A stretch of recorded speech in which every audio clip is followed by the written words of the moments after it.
Militer Rusia menguasai 97% wilayah Luhansk. Hal ini diumumkan dalam Rapat Pertahanan Nasional Federasi Rusia oleh Menteri Pertahanan Jenderal Angkatan Darat Sergei Shoigu, Selasa 7 Juni. Per hari ini, 97% wilayah Republik Rakyat Lugansk telah dibebaskan. Area pemukiman Severodonetsk sepenuhnya di bawah kendali, kata Jenderal Shoigu dilansir Tribun Timur dari media resmi Kementerian Pertahanan Rusia, Rabu 8 Juni. Militer Rusia terus menggempur pertahanan Ukraina dan tentara asingnya.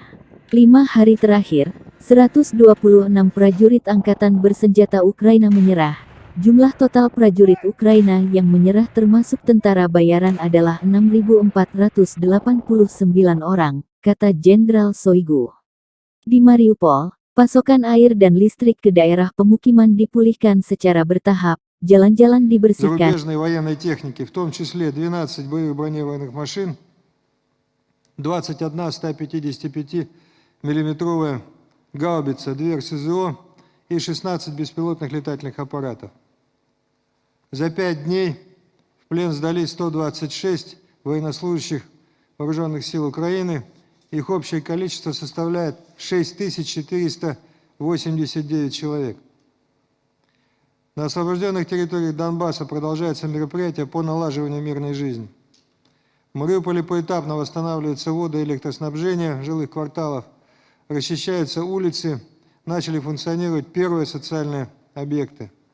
Продолжаются работы по разминированию. Всего проверено около 3000 гектаров, обезврежено почти 15 тысяч взрывоопасных предметов. От мин полностью очищена территория завода «Азовсталь», в том числе его подземное сооружение. Завершено разминирование Мариупольского морского порта, он функционирует в штатном режиме и принял первые грузовые суда. Также приступил к работе морской порт Бердянска.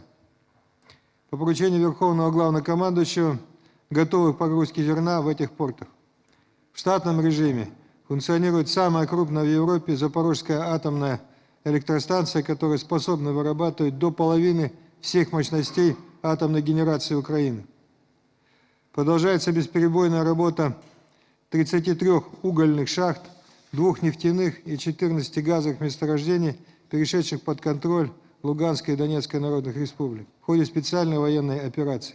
Кроме того, на освобожденных территориях сосредоточено 57% мощностей металлургической промышленности Украины. Отступая, украинские националисты стремятся нанести максимальный ущерб данным отраслям экономики. В свою очередь, российские военные, освобождая Донбасс, берут объекты промышленности под свою защиту, сохраняя тем самым потенциал развития экономики региона. Совместными усилиями Министерства обороны России и акционерного общества «Российские железные дороги» созданы условия для возобновления полноценного движения между Россией, Донбассом, Украиной и Крымом на 6 железнодорожных участках. Приступили к доставке грузов в Мариуполь, Бердянск и Херсон. Общая протяженность восстановленных железнодорожных участков 1200 километров. Открыто автомобильное сообщение с территории России по материковой части в Крым. Возобновлено беспрепятственная подача воды по Северокрымскому каналу на Крымский полуостров.